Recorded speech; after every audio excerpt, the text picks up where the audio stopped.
Nós hoje vamos conversar sobre como aprender melhor. Use a cabeça e vença o desafio.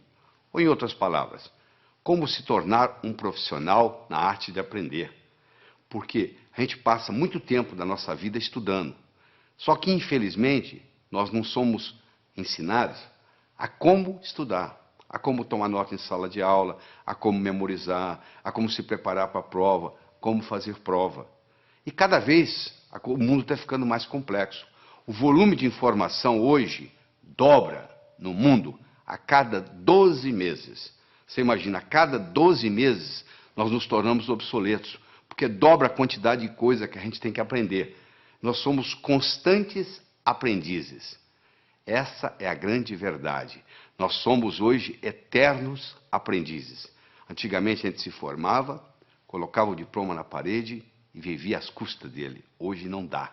Hoje a gente tem que estar constantemente aprendendo coisas novas. E não é preciso estar doente para melhorar, não é verdade? Não é preciso ser um estudante medíocre para melhorar. Eu sei que você já é bom, mas você pode ficar melhor ainda. Ficar melhor para quê? Porque à medida que você vai enfrentando os problemas da vida, se você tem problemas e você tem uma capacidade cognitiva de resolver os problemas, na realidade você não tem problemas. Você está apenas vivendo, porque a vida é ter problemas. É só o pessoal que mora no cemitério que não tem problemas. Porque viver é resolver problemas. À medida que eu vou aumentando a minha habilidade de resolver problemas, à medida que eu vou melhorando a minha capacidade cognitiva, aquilo que era problema deixa de ser problema, porque eu já tenho a solução. O Frederick Heisroth, do MIT, escreveu na revista Spectrum que, se você analisar os atributos das decisões profissionais até o ano 2030, o que vai ser importante para um profissional saber, ele determinou que mais de 85% vai depender da intuição e da percepção. Agora eu pergunto para você, qual foi a última aula que você teve de intuição? Ou qual foi o último ensinamento que você teve de percepção? As duas características mais importantes, determinadas por Frederick Heisroth, do MIT, sobre o que vai depender o nosso sucesso profissional, isso não é nem ensinado nas escolas. Quer dizer, se não é nem ensinado nas escolas, onde que as pessoas vão aprender? Se você perguntar para qualquer jovem, você gosta de estudar? Não sei. Você gosta de aprender? Ah, de aprender eu gosto. Todo mundo gosta de aprender, não é verdade? O cérebro foi feito para aprender. Então, nós estamos sempre num processo de aprendizado. Agora, tem uma coisa interessante. Tudo aquilo que eu aprendo com os dois lados do cérebro fica comigo para o resto da vida. Se eu aprendo a andar de bicicleta, mesmo que eu passe 20 anos sem andar, se eu subir numa bicicleta, eu ando. Se eu aprender a nadar quando criança e passar, sei lá, 30 anos sem entrar na água, se eu entrar na água, eu nado. Por quê? Porque eu aprendi com os dois lados do cérebro. Infelizmente, aquilo que a gente aprende na escola, se você fizesse hoje uma prova, a última prova que você fez como estudante na sua vida, se você repetisse essa prova hoje, você não ia tirar nem metade da nota que você tirou naquela época, não é verdade? A maioria que você aprendeu, você esqueceu. Você esqueceu por quê? Porque você aprendeu só um lado do cérebro. Em pedagogia, existe uma parte da pedagogia chamada heurística. Heurística é o método educacional que consiste em fazer descobrir pelo aluno o que se lhe quer ensinar. Ou seja, o próprio aluno vai descobrindo o processo e quando você descobre aquilo, meu amigo, acabou, ninguém tira aquilo de você mais. Eu digo para o aluno o seguinte, se você entender claramente o que o professor está ensinando na aula, você não precisa estudar em casa. Você já tem o material pronto. Como que eu vou, o que eu tenho que fazer? Eu vou anotar palavras? Eu vou anotar números? Não. Você não vai anotar nem palavras, nem números. Você vai anotar ideias. Então você tem que colocar um disco quebrado na sua cabeça quando você está assistindo a aula, e esse disco quebrado só diz uma coisa: o que ele ou ela quer que eu aprenda desse assunto. O que ele ou ela, professor, professora, quer que eu aprenda desse assunto. Esse disco quebrado vai ficar rodando durante todo o período da aula que você está assistindo. E você vai anotar não mais palavras ou números. Você vai passar a adotar ideias. Esse aqui é o grande segredo. Quando nós somos crianças, nós não temos nenhum medo de errar. Eu estou cansado de ver casais que vão com os filhos passar 1, 2, 3 anos fora, vão para os Estados Unidos, por exemplo. As crianças voltam falando inglês e o pai e a mãe não voltam falando inglês tão bem quanto as crianças. Porque o pai e a mãe ficam naquele negócio. Bom, quando eu estiver falando bem, aí eu vou falar. Só que para falar bem tem que praticar. Como a criança não tem essa dificuldade, ela não tem esse problema, o que acontece? Ela fala. Porque o erro é parte integrante do processo de aprendizado. O erro, quando bem interpretado, é altamente pedagógico. Quando tudo dá certo, você não aprende nada. Agora, quando dá errado, você pode aprender com erro. Então, a primeira sugestão que eu tenho para você é erre, porque é errando que você aprende. Se você fica com muito medo de errar, o que acontece? Você não aprende nada. Existem pessoas que se fecham totalmente. Elas acham que já passou o tempo de escola, que agora não precisa aprender mais nada, que o que ela aprendeu é o suficiente para o resto da vida, o que não é verdade. Como o conhecimento dobra a cada 12 meses, aquilo que você aprendeu provavelmente vai servir muito pouco, porque muita coisa vai modificar. O mundo hoje não é mais de quem sabe. O mundo hoje é de quem aprende. Porque quem sabe pode saber coisas que são obsoletas, que não servem mais. Muitas vezes o que atrapalha a gente não é o que a gente não sabe, é o que a gente sabe e que não funciona mais. E a gente aprende com o quê? A gente aprende com o cérebro. Então, se você me permite, eu vou ter uma conversa com você agora sobre a estrutura cerebral, sobre a anatomia e sobre a fisiologia cerebral.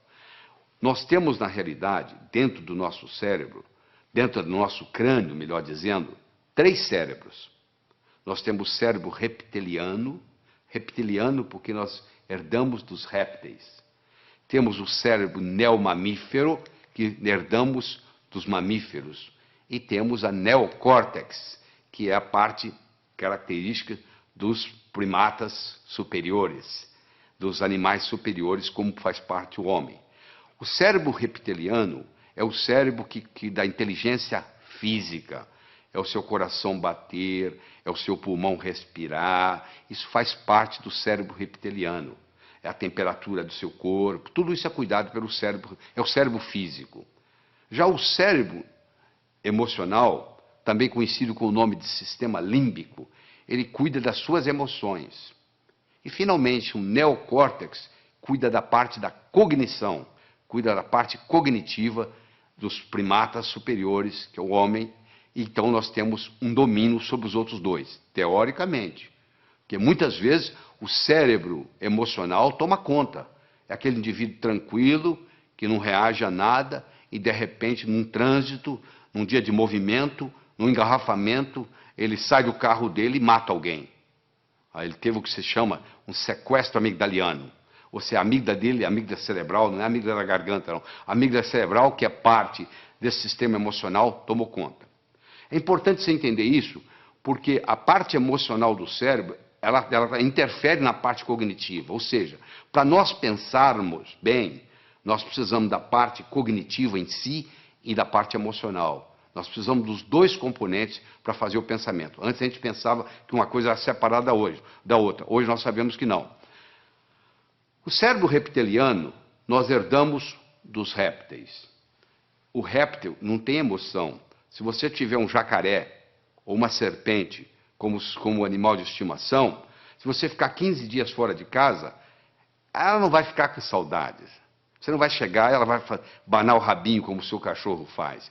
O seu cachorro não. Se você tem um cachorro, ele já tem uma estrutura límbica. Esse vai sentir saudades. Esse vai ficar alegre na hora que você chega.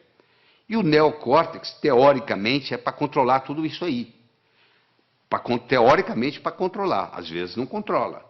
Esse neocórtex ele se divide em 2 hemisférios. O hemisfério esquerdo, que é lógico, que é matemático, que é verbal, que é digital, e o hemisfério direito, que é analógico, que é visual, que é intuitivo.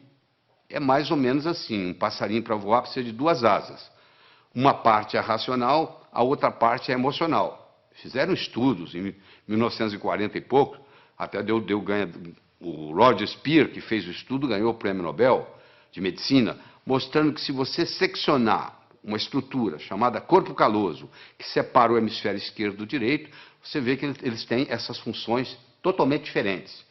E quando cerrado, quando cortado o corpo caloso, eles começam a trabalhar de uma forma independente e às vezes muito problemática. Alguns dos pacientes comissurotomizados, chamava-se comissurotomia essa cirurgia, um deles não conseguia sair de casa. Ele abotoava a camisa com a mão direita, desabotoava com a mão esquerda, abotoava com a mão direita, desabotoava com a mão esquerda. Porque um cérebro não coordenava com o outro. No cérebro está armazenada a nossa inteligência, que nos diferencia dos outros animais. O que é inteligência? Eu estou perguntando para você agora. O que você acha que é inteligência?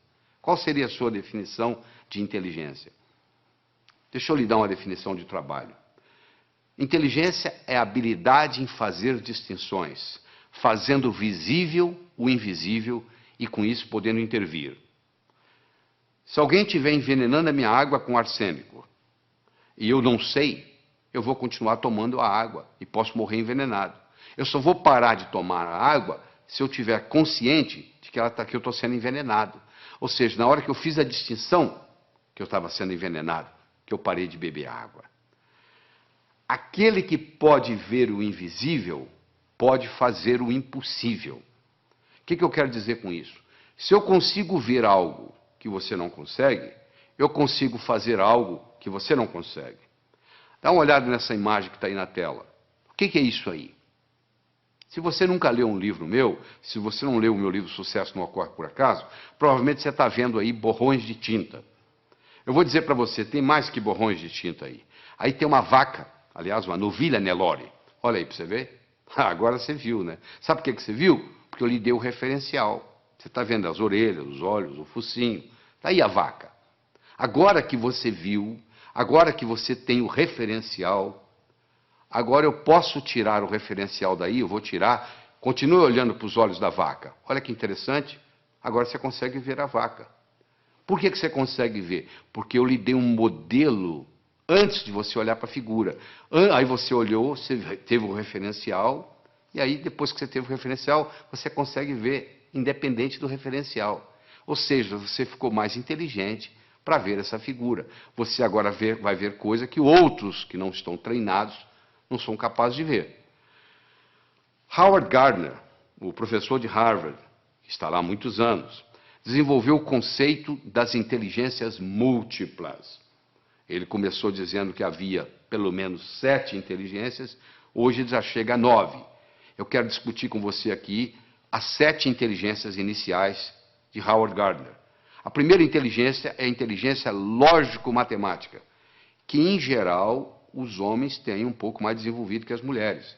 Você deve conhecer vários matemáticos famosos. Me cita algumas matemáticas famosas. Provavelmente você teria dificuldade, não é verdade? Em geral, os homens são mais racionais do que as mulheres. Até as mulheres reclamam. Meu marido é racional demais. Exatamente isso. Eu tive a oportunidade de escrever um livro, Como Passar no Vestibular. Esse livro eu estudei 18 jovens que tiraram o primeiro lugar no vestibular em diferentes capitais do Brasil. Eu estudei esses jovens e mostrei como é que eles faziam para tirar o primeiro lugar no vestibular. Você imagina que em 40 mil candidatos, uma pessoa tira o primeiro lugar. Essa pessoa, ela tem algo diferente. Você tem que analisar o que ela tem de especial, porque ela tem algo diferente. Então vamos analisar o que é. Existem várias características que eu vou ter a oportunidade de discutir com você aqui durante essa apresentação.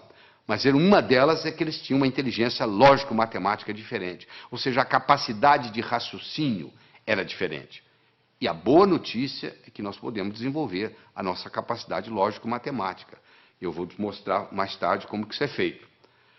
O Howard Gardner mostrou que a segunda inteligência que nós temos é a inteligência corporal. Um atleta, por exemplo, um atleta de Olimpíada, tem uma inteligência corporal superior à média. Os homens, em geral, têm uma inteligência corporal superior às mulheres. O recordista de 100 metros, hoje, não é uma mulher, é um homem. Ou seja, o homem tem uma força física maior, uma velocidade maior, uma estrutura óssea mais resistente. etc, etc, etc. Isso é uma inteligência corporal, que claro que pode ser melhorada se você tem os nutrientes apropriados para isso. Falando em nutrientes, já que nós estamos aqui como aprender melhor, eu quero fazer um comentário sobre o ômega 3. Está aí mostrando aí o livro famoso do Dr. Stoll, professor de Harvard, The Omega 3 Connection. Ele mostrando o seguinte, a importância do ômega 3 para o cérebro. Uma parte do nosso cérebro, aquela parte do sistema límbico, os neurônios, tem como principal nutriente o ácido graxo ômega 3. Infelizmente, na dieta ocidental, hoje nós temos 20 vezes mais ômega 6 do que ômega 3. E o ideal seria ter no máximo 3:1, e nós temos 20:1. E isso causa uma série de problemas, inclusive problemas de aprendizagem na escola. Muitos alunos têm problema de aprender na escola porque tem excesso de ômega 6 ou deficiência de ômega 3 no cérebro. Então, a pessoa que ingere maior quantidade de ômega 3 tem a facilidade de aprender mais. Se você tem filho que está na escola, pode checar isso. Se o seu filho começar a fazer uma dieta onde aumenta a ingestão de ômega 3, ele vai melhorar na escola. Outra coisa importante sobre alimentação que eu gostaria de conversar com você é o ovo. Existe um mito, nada mais do que um mito, de que o ovo aumenta colesterol. Isso não é verdade. Não existe nenhum trabalho científico mostrando que o ovo aumenta colesterol. O trabalho mais sério que tem sobre ovo, eles pegaram 30 estudantes de medicina de Harvard, deram 25 ovos por dia durante 3 meses, e sabe o que aconteceu com o colesterol? Baixou. O ovo é o segundo alimento mais completo. O primeiro alimento mais completo é o leite materno.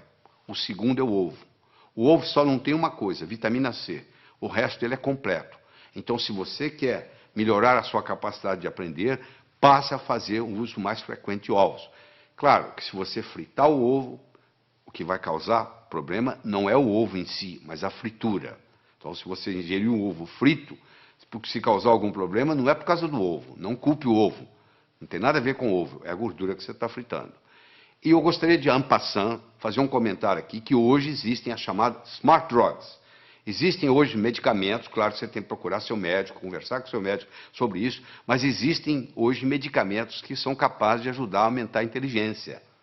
Hoje, com a neurociência, mostrou-se vários nutrientes cerebrais que podem aumentar a inteligência, a capacidade de raciocínio, a concentração. Tudo isso pode ser feito, claro que tem que ser feito sob orientação médica. Eu não vou citar aqui nenhum medicamento, você procura o seu médico, conversa e diz, fiquei sabendo que existe uma coisa chamada smart drugs.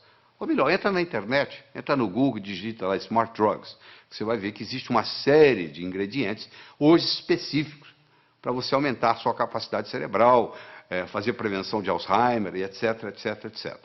Bom, vamos voltar aqui à nossa inteligência. Nós já falamos de inteligência lógico-matemática, já falamos de inteligência corporal. Eu gostaria agora de falar de duas que, reunidas, formam o que se chama inteligência emocional, que é a intrapessoal, que é de você para com você, e a interpessoal, que é de você para com os outros, ou seja, a sua inteligência comunicativa. A inteligência intrapessoal feminina é superior à inteligência intrapessoal masculina. As mulheres têm uma intuição superior aos homens, as mulheres têm uma percepção superior aos homens, as mulheres têm uma vida intrapessoal mais rica do que nós homens. Isso está provado.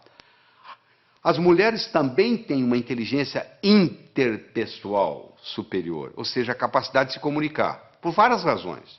Primeiro que desde criança, para obter o que querem junto aos irmãos mais fortes fisicamente, elas já tinham a capacidade de persuasão. E segundo que elas têm uma inteligência linguística superior aos homens. Uma menina de 3 anos tem um vocabulário muito superior a um menino de 3 anos.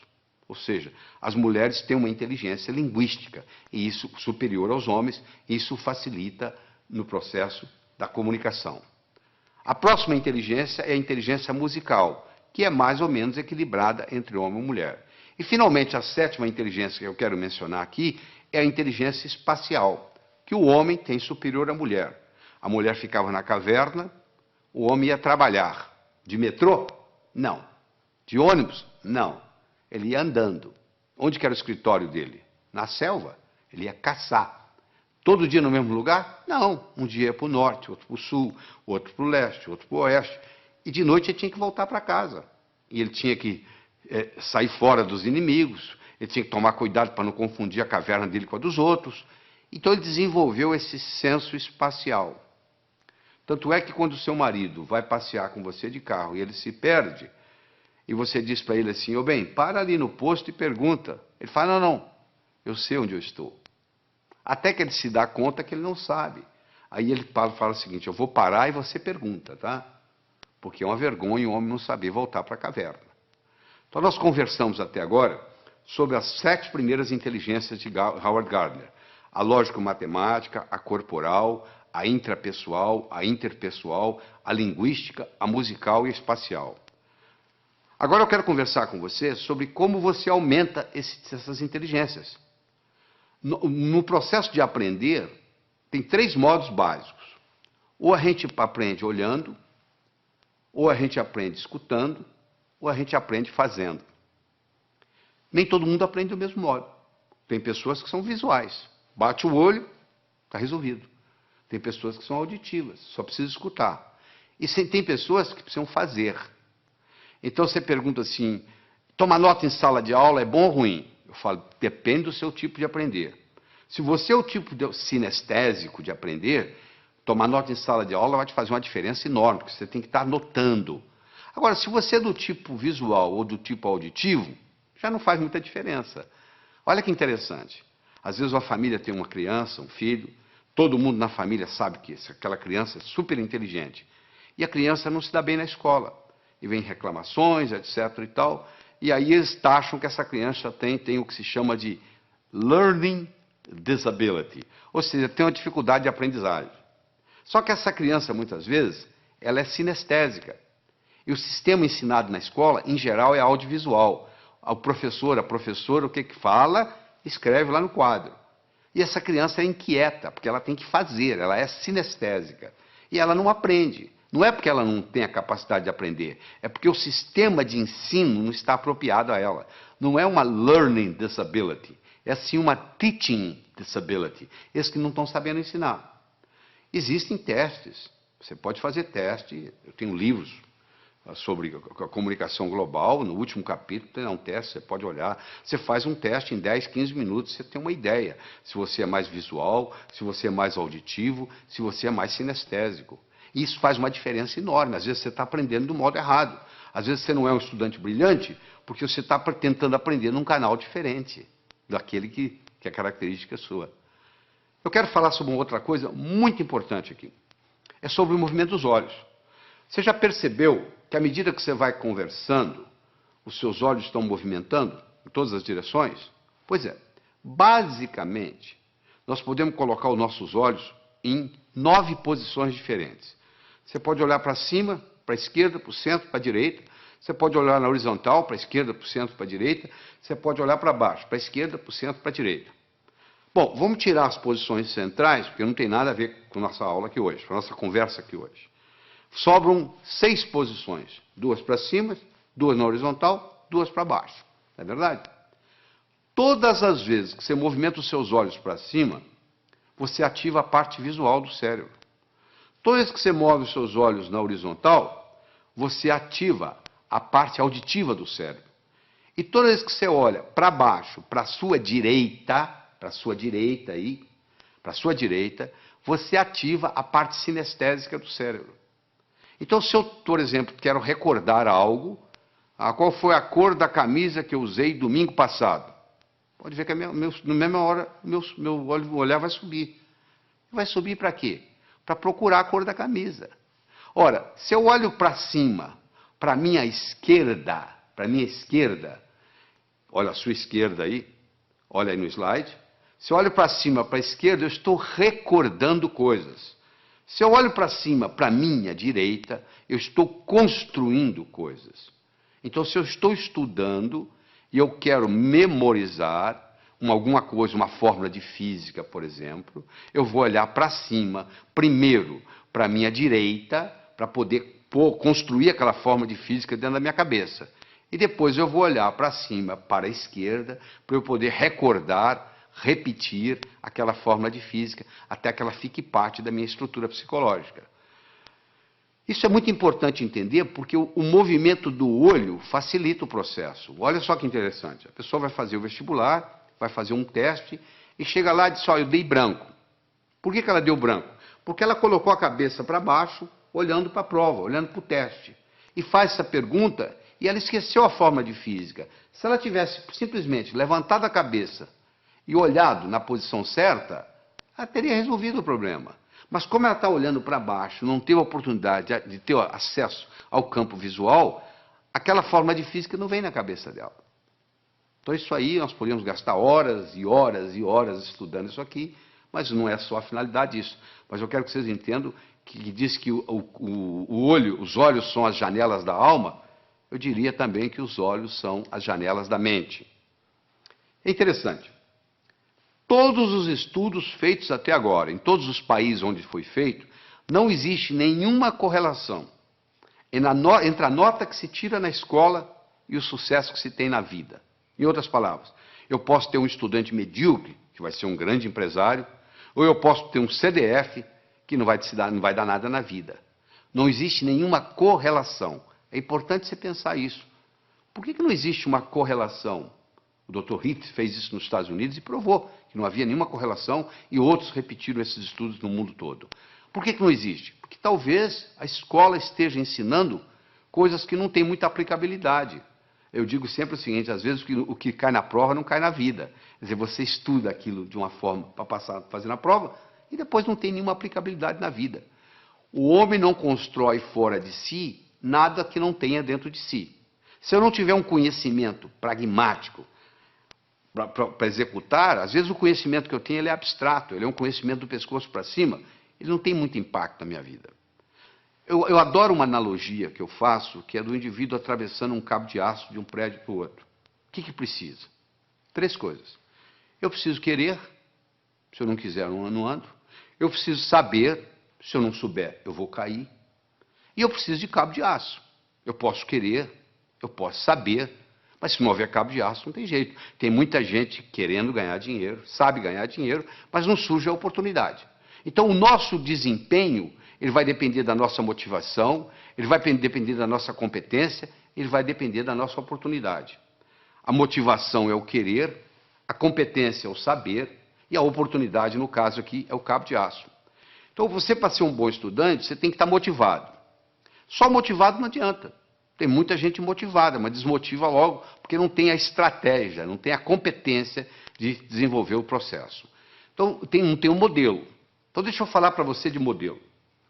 Imagine que eu desse para você de presente agora uma pérola. Você não ia ficar segurando essa pérola na mão, você ia colocá-la no bolso, não é verdade? Daqui uma semana eu me encontro com você pela segunda vez, e lhe dou uma segunda pérola. De novo, você coloca ela no bolso. Daqui 15 dias eu vou lhe dar uma terceira pérola, você vai colocá-la no bolso. Daqui 6 meses eu vou me encontrar com você e vou perguntar assim, onde é que estão as pérolas que eu lhe dei? Você vai responder mais ou menos assim, a primeira eu coloquei no criado mudo, a arrumadeira lá em casa não viu, jogou no lixo. A segunda eu esqueci no bolso da calça, a calça foi para a lavanderia, voltou sem pérola. E a terceira eu escondi de mim mesmo, guardei tão bem guardado que eu não sei onde eu coloquei. Não é verdade? Se eu desse para você, antes de lhe dar a pérola, eu desse para você um fio de nylon e orientasse você para colocar as pérolas no fio de nylon, você ia fazer um colar. Se você colocasse esse colar no pescoço, e daqui 6 meses eu me encontrasse com você e perguntasse onde estão as pérolas que eu lhe dei, você ia dizer, estão aqui, eu fiz delas um colar.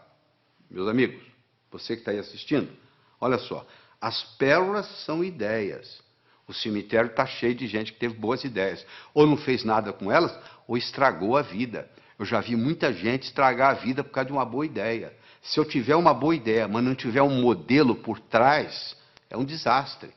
Então, a melhor definição que eu conheço de educação é a seguinte, educação é aquilo que fica depois que você esqueceu tudo que você aprendeu. O que fica? Ficam modelos. Tá bom? Eu vou demonstrar isso para você agora. Você vai olhar essa figura que está aí na tela. Você vai concentrar nesses 4 pontinhos que está entre os 2 olhos, os 2 corações aí. Eu quero que você olhe aí fixamente por 30 segundos, sem piscar os olhos. Quando eu falar 1, 2 e já, eu vou passar o slide. Aí você vai piscar os olhos 3 vezes. Combinado? Continua olhando fixamente para a tela. Atenção. 1, 2 e já! Pisca os olhos. Isso, eu vou lhe dar uma chance, não fique tranquilo. Eu vou lhe dar mais uma chance, tá? Você vai focar aí, foca. Quando eu falar 1, 2 e já, eu vou passar o slide e você pisca os olhos 3 vezes. Combinado? Atenção. 1, 2 e já!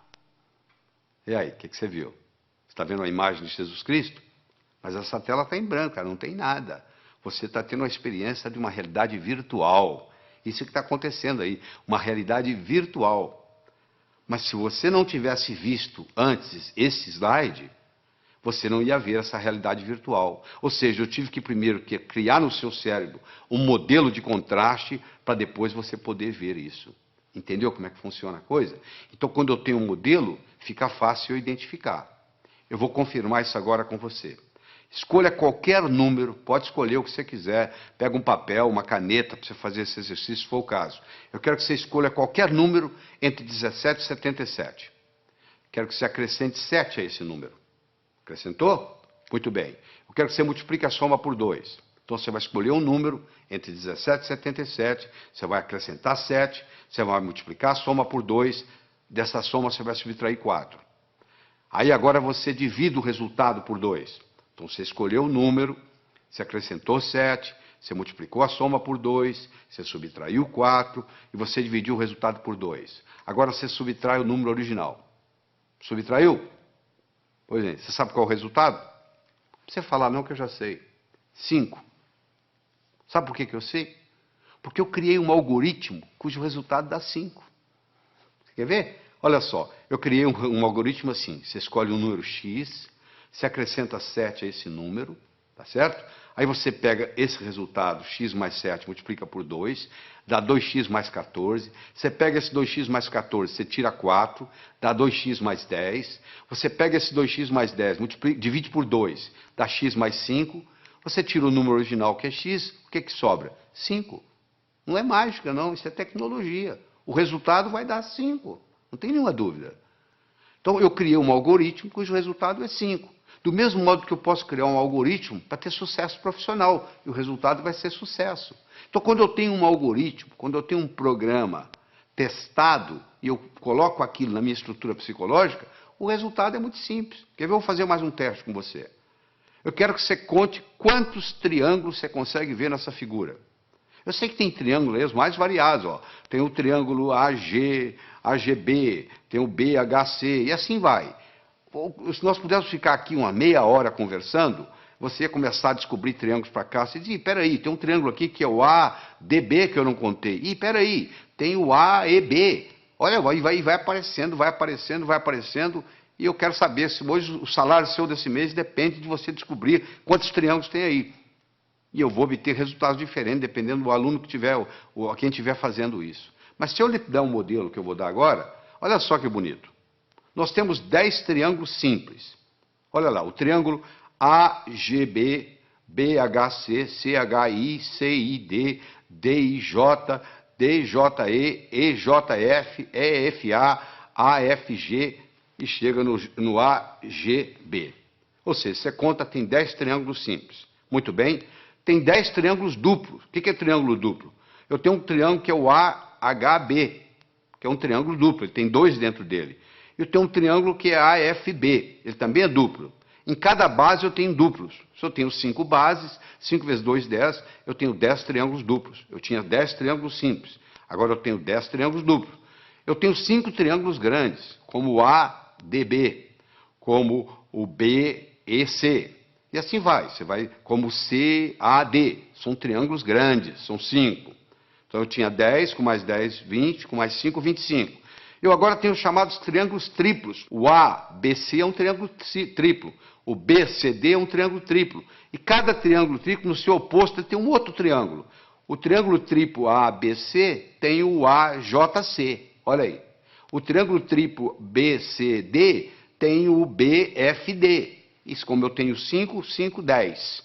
Então eu tenho um total de 10. Eu tenho 10 simples, 10 duplos, 5 grandes e 10 triplos. Eu tenho 35 triângulos. Mas eu perguntei quantos triângulos você conseguia ver nessa figura. Se você olhar a letra A, dentro dela existe um triângulozinho. Então a resposta certa seria 36. Isso não é pegadinha. Esse cuidado com a pergunta que é feita. Por isso que muita gente não passa no vestibular. Parece que a pergunta é pegadinha. Não. Quantos triângulos você consegue ver nessa figura? Dentro da letra A tem um triângulo, que é aquele triângulozinho que você está vendo lá. Então o total seria aí 36. Agora que você aprendeu a contar os triângulos simples, os duplos, os triplos, os grandes e o que está nas letras, pronto, agora você criou um modelo de como contar triângulos. A sua inteligência para contar triângulos aumentou. Você deve estar perguntando, mas o que isso tem a ver? O que eu vou fazer na vida se eu aumentei minha inteligência para contar triângulos? Não, eu estou dando um exemplo. Do mesmo modo que você aumentou a sua capacidade de contar triângulos, se eu lhe der modelos outros, que nós vamos estar dando aqui durante essa apresentação, isso vai melhorar tremendamente o seu estudo.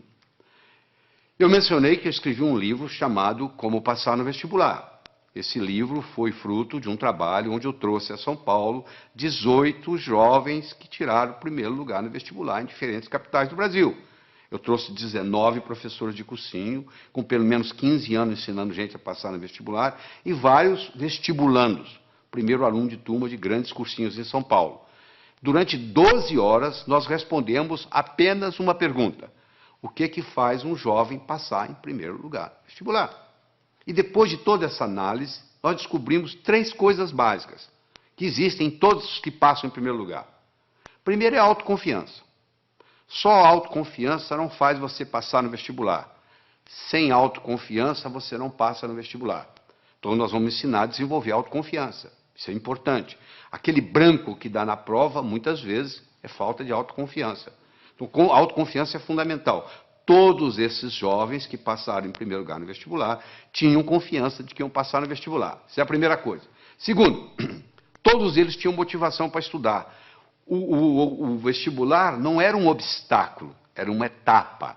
Porque a visão deles estava lá na frente. O que eles iam fazer depois de formado? Eles já estavam pensando lá na frente. E aquele vestibular era nada mais, nada menos do que uma etapa, e não um obstáculo. E todos esses 18 jovens que tiraram o primeiro lugar, eles tinham estratégia em tomar nota em sala de aula, estratégia em se preparar para a prova, estratégia em fazer prova, estratégia em estudar em casa. Tudo isso, estratégia em ler, estratégia em memorizar. Todos eles, sem exceção, usavam mnemônicos, usavam um processo de memorização, provando que todos nós temos uma ótima memória. Às vezes nós não sabemos usar essa memória. A Helen Keller, que, como você sabe, era surda, era cega, e etc, etc, etc, e acabou sendo uma grande escritora. Eu recomendo você ler a biografia de Helen Keller, que é fabulosa. Ela tinha uma frase famosa que ela dizia assim: jamais alguém concordará em rastejar se sentir um impulso para voar. Todo ser humano tem um impulso para crescer. Faz parte do espírito humano. A pessoa nunca chega e fala, eu quero piorar. Todo mundo está querendo melhorar, não é verdade? Você, eu, todos nós estamos querendo melhorar. Agora, que infelizmente, uma pequena minoria consegue isso, que a maioria navega na vida, a deriva. Por quê? Porque lá na escola, o professor não soube ensinar a pessoa como estudar. Porque já que você vai estudar tantos anos, já que você vai depender de tudo isso... Para tudo, eu vi que você ainda não se inscreveu no nosso canal. Então se inscreva agora rapidinho. Não paga nada, não dói nada, é de graça. Aperta o sininho de notificações para você ser alertado quando saírem novos vídeos. Se você gostou, não se esqueça de deixar um like.